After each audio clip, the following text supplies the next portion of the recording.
যুক্তরাষ্ট্রের বিভিন্ন বিশ্ববিদ্যালয়ে ছড়িয়ে পড়েছে গাজা যুদ্ধবিরোধী বিক্ষোভ, আর এর অংশ হিসেবে লস অ্যাঞ্জেলেসে অঙ্গরাজ্যের ইউনিভার্সিটি অব সাউদার্ন ক্যালিফোর্নিয়াতে নিরাপত্তার অজুহাতে আগামী 10 মে প্রধান গ্র্যাজুয়েশন অনুষ্ঠান বাতিল করা হয়েছে।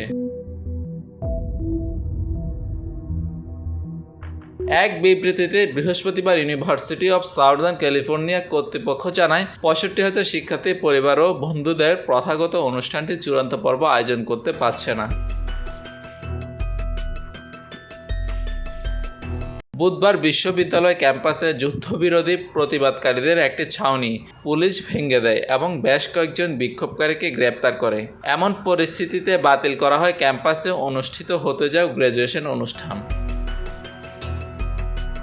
ফিলিস্তিন ইসরায়েল যুদ্ধের প্রতিবাদে যুক্তরাষ্ট্রের বিশ্ববিদ্যালয়গুলোতে যে বিক্ষোভ ছড়িয়ে পড়ে তার সূত্রপাত হয়েছিল গত সপ্তাহে।